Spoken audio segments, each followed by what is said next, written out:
San'atkor sirli bo'lishi kerak deyishadi. Shunaqa gap yuradi. San'atkor hamma narsani ochiq-oydin gapirish shart emas. Bir tomoni sir bo'lib turishi kerak san'atkorda, shunaqa bo'lishi kerak deyishadi. Rostdan shunaqa bo'lishi kerakmi? Lekin hozir hech qayerda sir yotmaydi.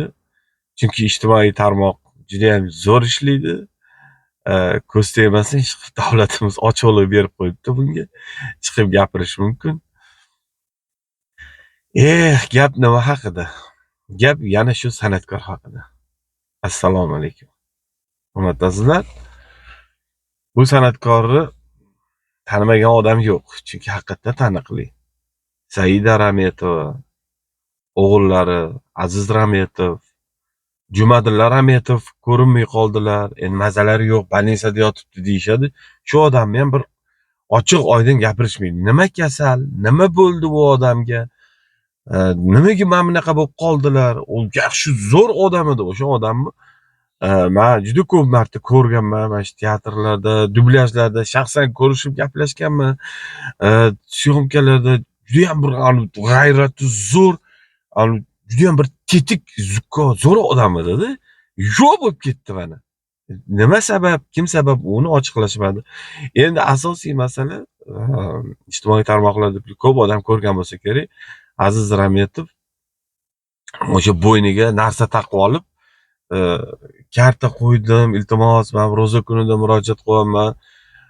Xo'p, menga bir so'm bo'lsa ham bir ehson tariqasida tashlab yuboringlar, bir so'm degani endi kim biladi, endi $1danmi misolda, bilmayman endi nimani nazarda tutgan. Tashlab yuboringlar deb murojaat bilan chiqqan. Endi albatta bu shov-shuvga sabab bo'ldi. Misol uchun taniqli odamni o'zi tirikchiligi o'ziga yetarli bo'lishi kerak emasmi? Nimaga yana pul so'raydi? Yo qanaqadir bir yetishmovchilik paydo bo'ldimi? Yoki bir nimaligini odamlar tushunmay qoladi, sir bo'lib qoladi-da bu yoq taraf endi.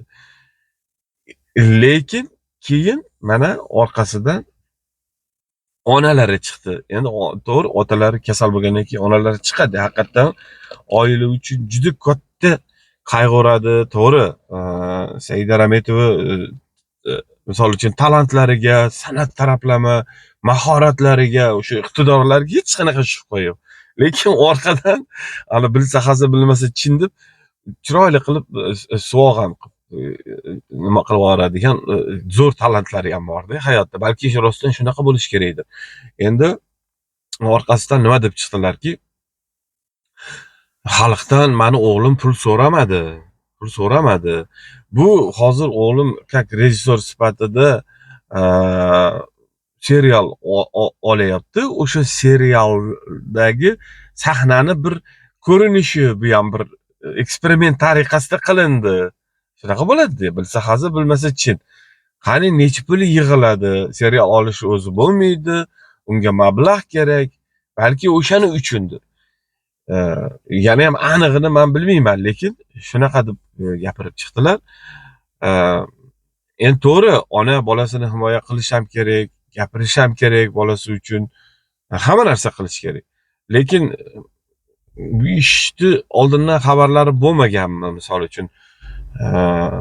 Qanchalik to'g'ri bu narsa? Men ham bilmayman. Misol uchun xalqdan pul yig'ib olib serial qilish qandoq bo'larkan? Balki to'g'ridir, balki noto'g'ri. Balki bu pul umuman bir boshqa maqsadda yig'ilgandir. Balki Aziz bo'ynini operatsiya qilish kerak emasdir, belini operatsiya qilish kerak emasdir. Yana ham bilmadim. Bunga aniqlik kiritish kerak. Lekin qiziqligi, sirliligi shundaki, shu narsa rostmi, yolg'onmi? O'sha bo'ynida nimalar bilan chiqdi?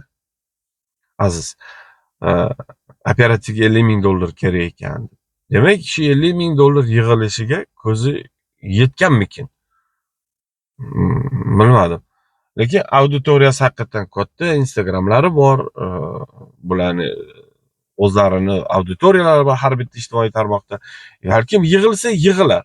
Balki buning hech qanaqa yomon tomoni yo'qdir, chunki nima deyishni ham bilmay qoldim. Bir xillar yolg'ondan bir invalid odamni topib olib, o'zini kartalarini qo'yib pul ham yig'ishadi-ku. Xalqimiz haqiqatda xotamtoy, saxiy deb pul yig'ib beradi. Juda ko'p katta pullar yig'iladi, mana yetimlarga qancha uylar qilingan, boshqa qilgan. Lekin hozir bu Aziz Rametovda bo'layotgan voqealar ko'p sirli. Kartani ham ayolimni kartasini qo'yib qo'ydim deb aytganda, nimaga o'zingizniki emas? Nimaga? Misol uchun Aziz Rametov shu gapiga ham men hayron bo'ldim. Endi siz xalqni ko'z o'ngidagi san'atkorsizda, Aziz ukajonim, talantingizga gap yo'q, lekin haqiqatda siz zo'r aktyorsiz. Lekin qanchalik rejissyorlik qo'lingizdan keladi bilmadim. Endi bu juda qiyin ish. Rejissyorlik bu, bilasizmi, juda chuqur hayotni tushunish kerakda rejissyor bo'lish uchun. Endi unisi menga qorong'u.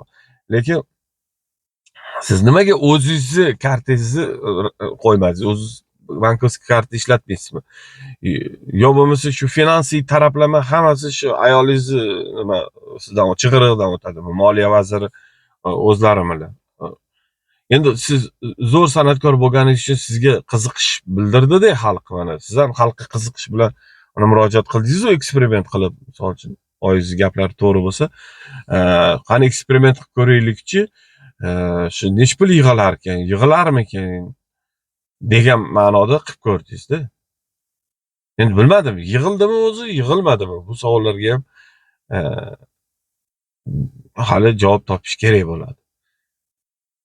Umuman olganda, ochig'ini aytib chiqqaningizda xalq balki rostdan ham yig'ib berardi. Misol uchun o'sha har xil nimalarni chetga surib gaplarni.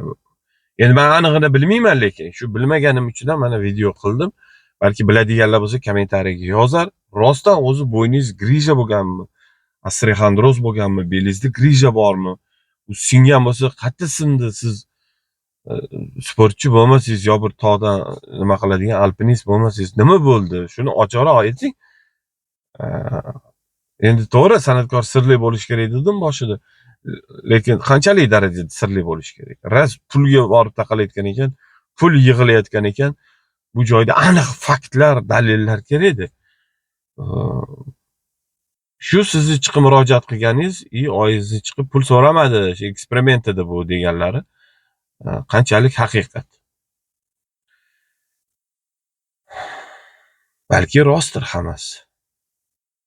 Vallohu a'lam.